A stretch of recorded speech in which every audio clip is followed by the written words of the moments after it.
Hello my dear students, best अर्थशास्त्र के chapter number 3 उत्पादन तथा लागत के मोस्ट इंपॉर्टेंट शॉर्ट क्वेश्चंस लघु उत्तरीय प्रश्नों की बात करेंगे कि ऐसे कौन कौन से क्वेश्चन है इस चैप्टर में जो एग्जाम में सबसे ज़्यादा पूछे जाते हैं, वो भी शॉर्ट में। ठीक है, शॉर्ट में मतलब 3 मार्क्स या 4 मार्क्स में, राइट।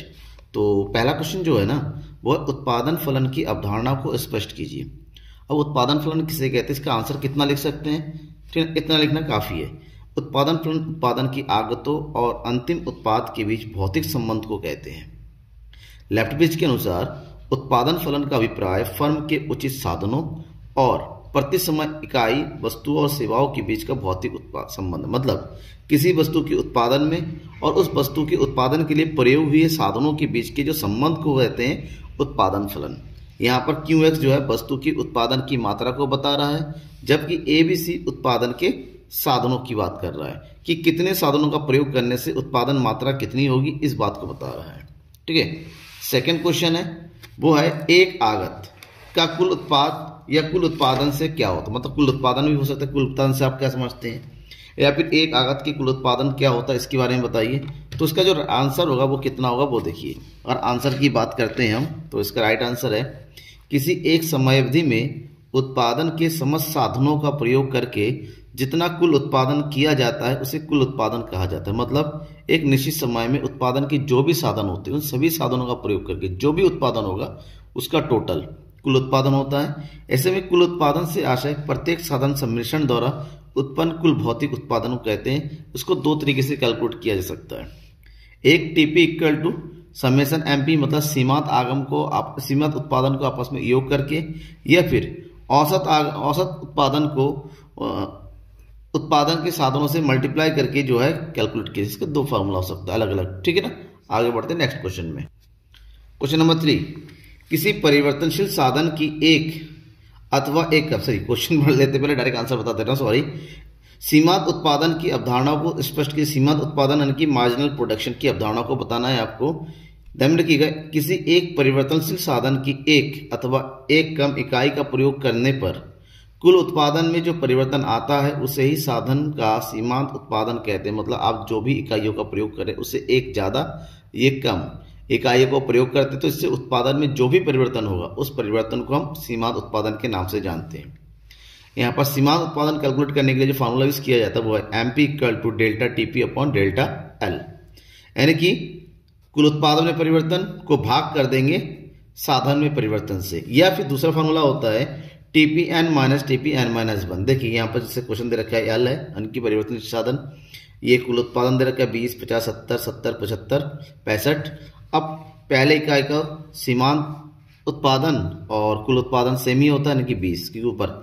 अगले वाले पे क्या है 50 से 20 यानी कि TPN जिस यूनिट का MP निकालना है उससे ठीक ऊपर वाले यूनिट को माइनस करना है। तो 50 में से 20 माइनस करेंगे तो आएगा 30, 70 में से 50 माइनस करेंगे मिलेगा 20, 70 में से 70 माइनस करेंगे मिलेगा 0, और 65 में से 70 माइनस करेंगे तो हमारे पास आएगा -5। तो ये हो गया सीमांत उत्पादन की बात। ठीक है, आगे बढ़े।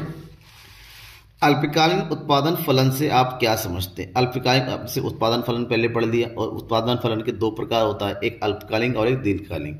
और अल्पकालीन के बारे में सबसे ज्यादा एग्जाम में पूछा जाता है। अल्पकालीन उत्पादन फलन वह होता है जिसमें कुछ साधनों को स्थिर रखकर किसी एक परिवर्तनशील साधन की इकाइयों में परिवर्तन के फलस्वरूप उत्पादन की मात्रा में होने वाले प्रभाव का अध्ययन किया जाता है। मतलब अल्पकाल के अंतर्गत साधन दो प्रकार के होते हैं, एक स्थिर और एक परिवर्तनशील। स्थिर साधनों को हम परिवर्तित नहीं कर सकते, जबकि परिवर्तनशील साधनों को उत्पादन के साथ साथ बढ़ा या घटा सकते हैं।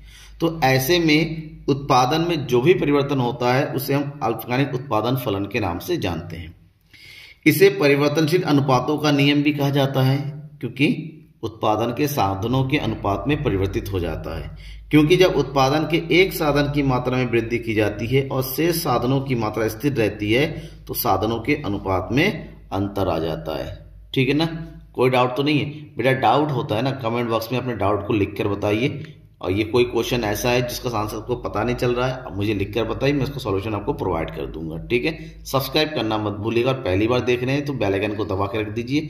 जैसे अगले चैप्टर के आपको शॉर्ट क्वेश्चन आंसर मिलेगा आपको नोटिफिकेशन पहुंच जाएगा। अगले क्वेश्चन की तरफ बढ़ते हैं। क्वेश्चन नंबर 5, क्वेश्चन है, उत्पत्ति ह्रास नियम परिवर्ती अनुपातों के नियम के लागू होने के प्रमुख कारणों को बताइए। आपको बताना है कि उत्पत्ति ह्रास नियम क्यों लागू होता है। तो उसके प्रमुख कारण जो है, उत्पत्ति ह्रास नियम के लागू होने के प्रमुख कारण है उत्पत्ति के एक या एक से अधिक साधनों को स्थिर होना, क्योंकि उत्पादन के सभी साधनों को परिवर्तित किया नहीं जा सकता है, तो कुछ को किया जाता है और कुछ को स्थिर रखा जाता है।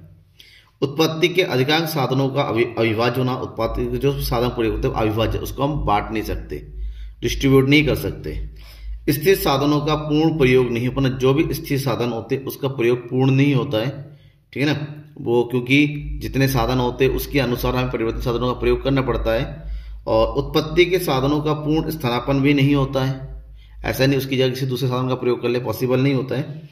प्राकृतिक साधनों की सीमितता होती है और फर्म द्वारा उत्पादन क्षमता से अधिक उत्पादन करने पर भी जितना होना चाहिए उससे ज़्यादा उत्पन्न करे तो धीरे धीरे हमारे उत्पादन की मात्रा जो है कम होने लगती है, ठीक है ना।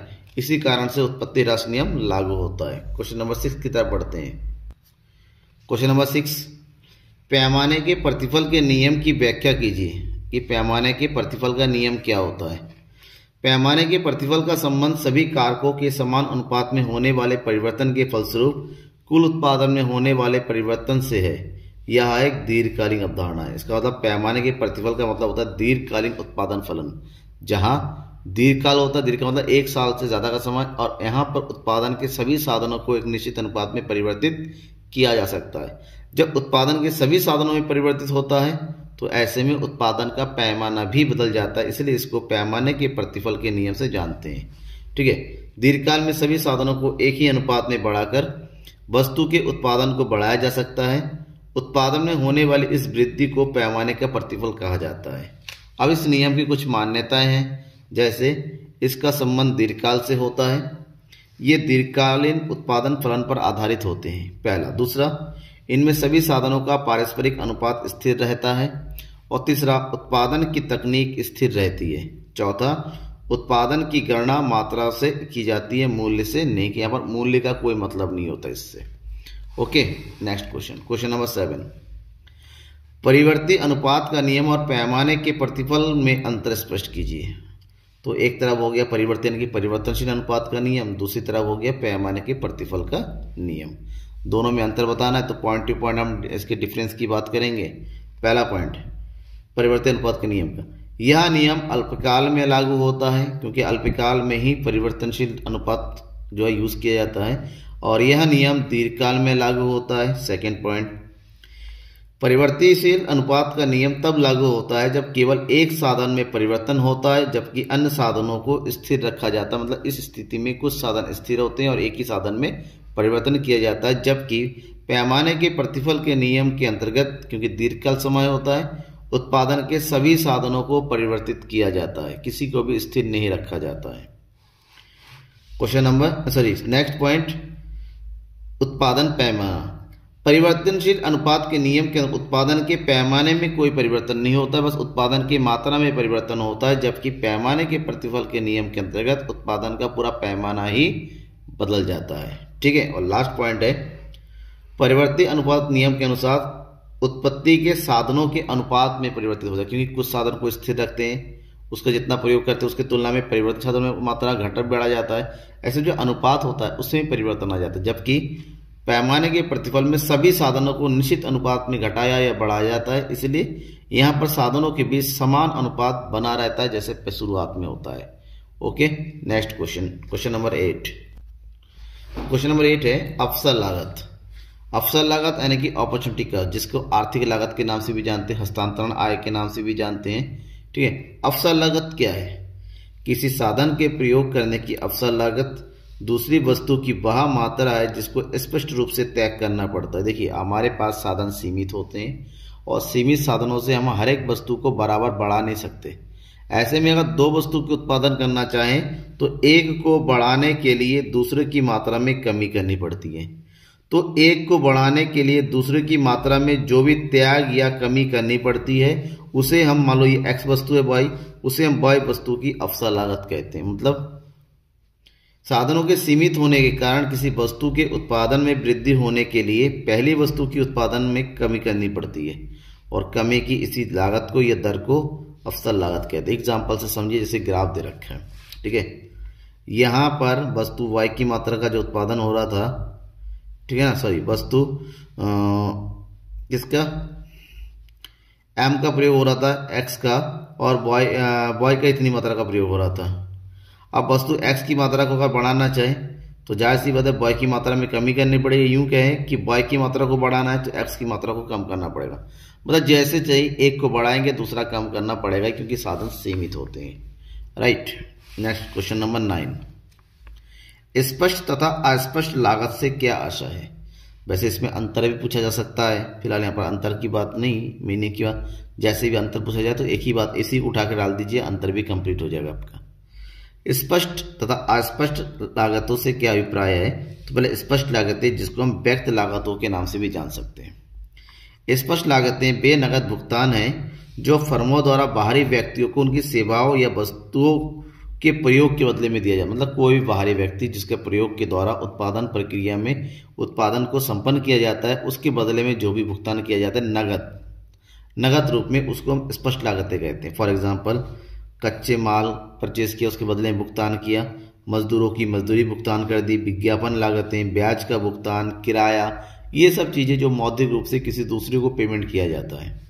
जबकि अस्पष्ट लागतें किसे कहते हैं, इसके अंतर्गत उन साधनों तथा सेवाओं की कीमत शामिल होती है जिन पर उत्पादक या साहसी व्यय तो करता है किंतु प्रत्यक्ष रूप से उसकी कीमतों को नहीं चुकाता। फॉर एग्जाम्पल, एक किसान है, तो एक किसान है, वो अपने खेत में काम कर रहा है, वहां पर 2 मजदूर भी हो रहा था, साथ में वो खुद भी काम कर रहा था। कितने लोग काम हो रहे खेत में, 3।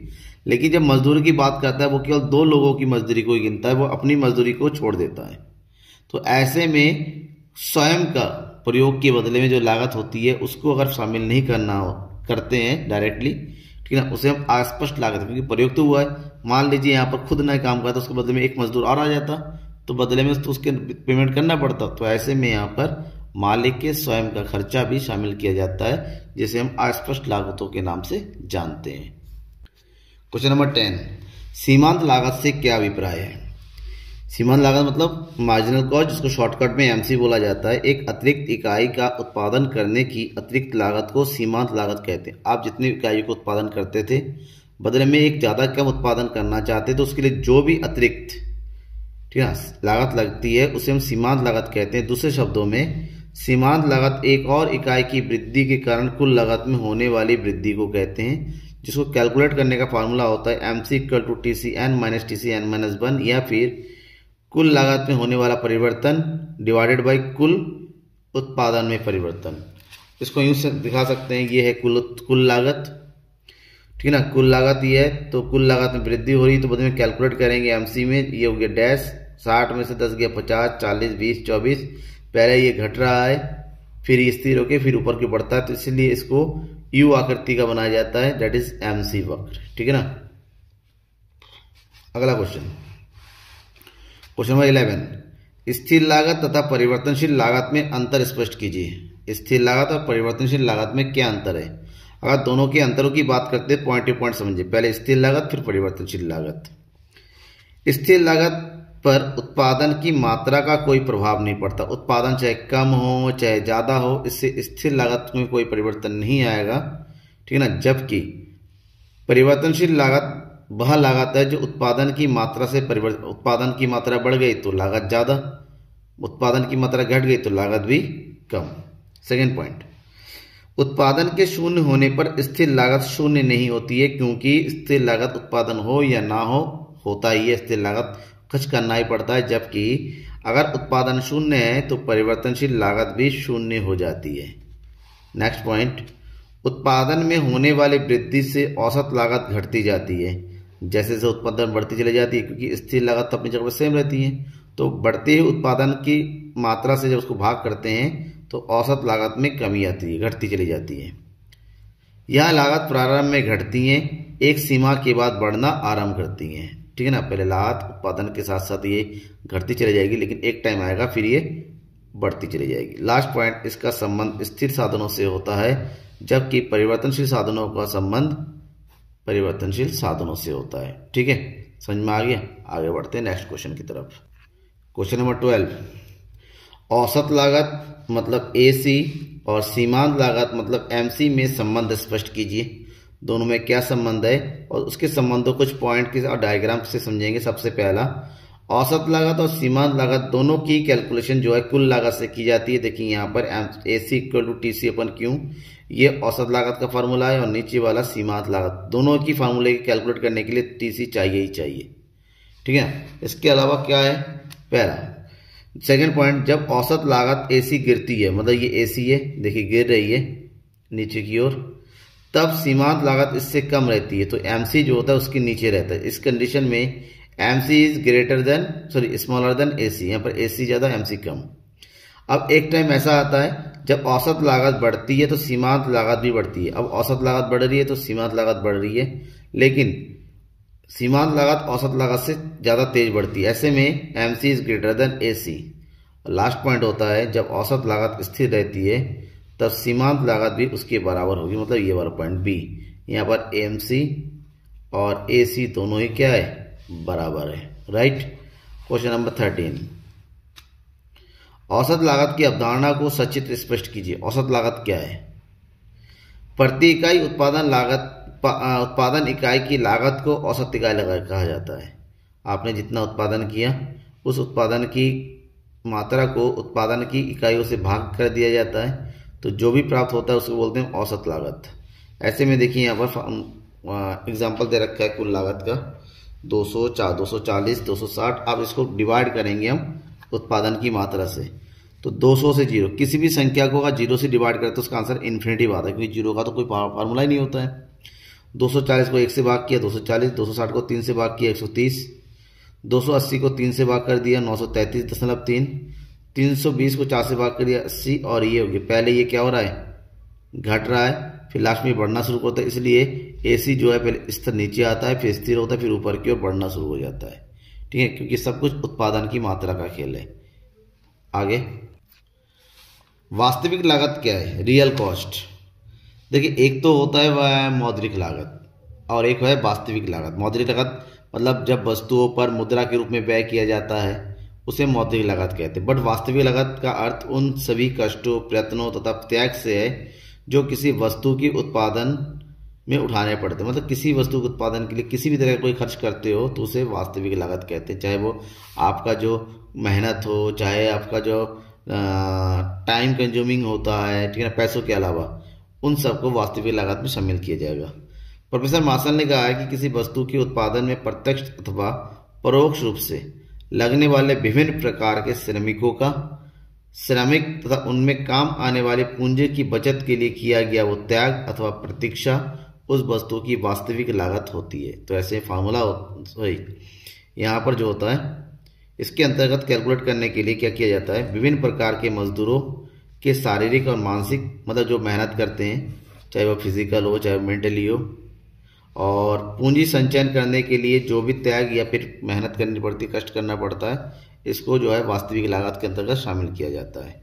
ओके, अब लास्ट क्वेश्चन है आज की इस क्लास का, वो है अल्पकालीन सीमांत लागत वक्र U आकृति का क्यों होता है। बहुत ही ज़्यादा इंपॉर्टेंट क्वेश्चन है और कई बार एग्जाम में रिपीट हुआ है, तो आपको ये अच्छे से पढ़ना है, ठीक है ना, और इसके स्क्रीनशॉट लेके रख दीजिए चाहिए थे। तो इसकी अगर बात करते हैं, सीमांत लागत वक्र अल्पकाल में U आकार का इसलिए होता है क्योंकि आरंभ में बढ़ते प्रतिफल का नियम लागू होता है, जिससे उत्पादन में वृद्धि होती है, और उत्पादन में वृद्धि होने के साथ साथ सीमांत लागत घटती चली जाती है, फर्स्ट पॉइंट। फिर समान प्रतिफल का नियम लागू होता है, ऐसे में उत्पादन जो होता है समान हो जाता है, जिस कारण से MC वक्र भी स्थिर हो जाता है। और लास्ट में बढ़ते प्रतिफल का नियम लागू होता है, जिससे सीमांत लागत भी बढ़ने लगती है, और इस कारण से सीमांत लागत पहले घटती है, फिर स्थिर होती है, फिर ऊपर की ओर बढ़ जाती है। ठीक है, इतना कंप्लीट लेंगे, आपका मार्क्स जो है कोई भी नहीं कर सकता, इसकी पूरी गारंटी है मेरी।